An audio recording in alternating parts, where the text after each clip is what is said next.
This is Batman. You're watching Kyle Reviewed. Hey guys, just finished watching Titans, Season 2, Episode 9, Atonement. This episode was kind of really interesting, being the reveal that it would happen to Jericho. We had that last episode, and Dick kind of finally tells the whole team, and I'm glad that it picked up like that, so we didn't have to have him kind of, waiting on the secret more. We got it out right away at the beginning of this episode, and we see kind of, everyone kind of atoning for it and stuff, or Dick atoning for it really much, even though this is also, it's kind of focusing on Dick Grayson this episode, but it's at the same time, it's kind of, it's still kind of a, Gar is really a big part of this episode, which is kind of nice. We haven't seen much of him this, he hadn't had a lot to do this season so far. So this is kind of really cool, seeing as to where things kind of go for this kind of storyline. So I think it was really kind of interesting. I definitely can't wait to see as to where things go.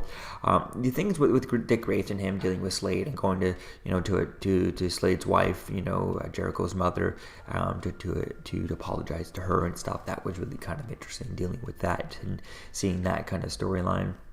And him going to Deathstroke, and Deathstroke pretty much saying, I'll let you live as long as you don't put the Titans back together, right? So that's really kind of interesting, dealing with that. And him kind of at the end, putting himself in prison type thing.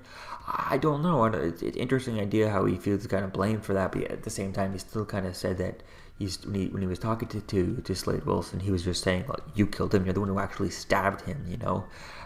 So that was kind of interesting, dealing with that, and we'll have to wait and see as to how things go with that storyline there. So we have that storyline with him and Dick Grayson, but him putting himself into prison and getting himself locked up. I don't know how I feel about that part. It just feels a bit kind of left turn, like out of nowhere. But we'll have to wait and see as to where things kind of go with that storyline, as to why he's really doing that and is really trying to punish himself. Is he going to have himself locked up in regular prison and trying to get himself killed by some of the prison inmates and stuff? That could be something interesting there. But to see as to where things kind of go with his storyline. So we'll have to wait and see. I don't know. I feel like Bruce might not let him. He might try and do that, and then Bruce Wayne might just get him out type thing without just being like, "What the hell are you doing? You gotta pull yourself together," type thing. So I think that'll be quite interesting to see as to where things go with that relationship and how Bruce reacts to him putting himself in prison type thing. So I think that'll be cool to see as to how things go there. And there's been a bit of stuff going on with Raven in this episode.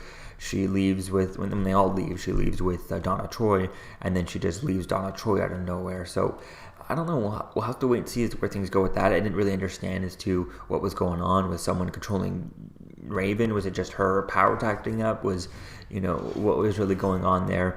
And even the way when she left and she was trying to stop Donna Troy from leaving, the way Donna Troy was acting was kind of as if, like, what the hell she was doing, as if something was, like, she noticed something was wrong with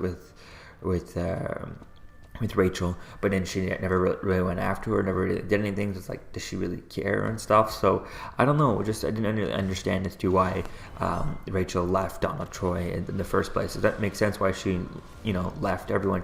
Because Dick keeps lying and all that stuff, and not trusting her, thinking that she's just a child and all that.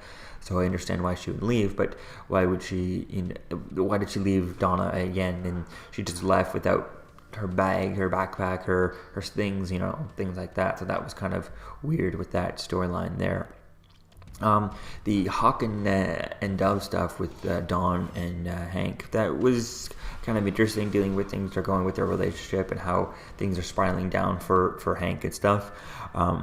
I would the karaoke scene was kind of fun, kind of cool seeing that. I kept pausing that scene to try and look through the crowd to see if they had any cameos from some of the comic book creators who, have worked on the Titans comics and stuff. And Hank Goulden is the two original creators who created the Teen Titans team in the comics back in the 50s. I think it was 1956. They had passed away years ago, so they're not here. But it would have been nice to have the critically acclaimed writers, the writers having Marv Wolfman and George Perez as cameos in that bar. Would have been really cool to see them there. Or maybe instead of that one guy that was just up there It would have been funny to have George Perez and Marv Wolfman actually there on set too. Then have them singing before Hank and Don got up there. I think that would have been really fun. Seeing there, or heck, just get Rob Liefeld, since he created Dove. He didn't create Hawk and Dove, the original two guys, but he created the Don. So either of those, that would have been really cool, getting some of those original creators there.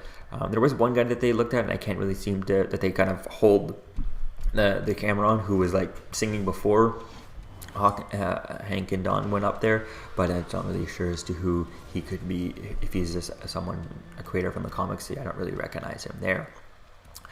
And then we get the Gar and Superboy storyline. That was really amazing. I love the way things happen, where things just miscommunication and stuff, and all of a sudden Superboy's just beating up the cops and everything and all that.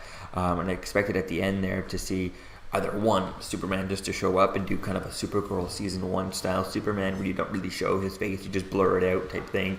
You see it from over Superboy's shoulder type thing. Because I think we need to really get that idea. Maybe just kind of you don't really show the actor, you just kind of have a blurry Superman, right? Or heck, bring Tyler Hoechlin in and do it.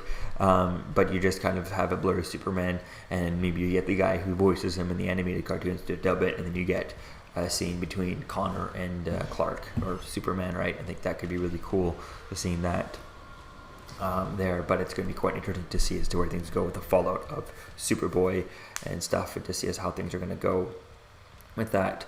How things are going to continue on. Is he going to get caught by Cadmus again? And I think that'll be quite interesting to see. And I imagine that the Superboy storyline is what's going to bring everyone back together. So, yeah, I definitely can't wait to see as to where things go. I think we have a few more episodes left. Let's see here. We have 13, so 3 more episodes left. So it'll definitely be quite cool to see as to where things. 4 more episodes left after.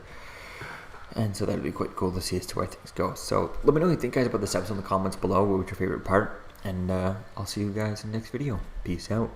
Hi, this is Kevin Conroy, talking to you from the library of Wayne Manor. You may know me as Batman. I just want you to know that you're watching Kyle Reviewed. Like, share, comment, and subscribe. I am vengeance. I am the night. I am Batman.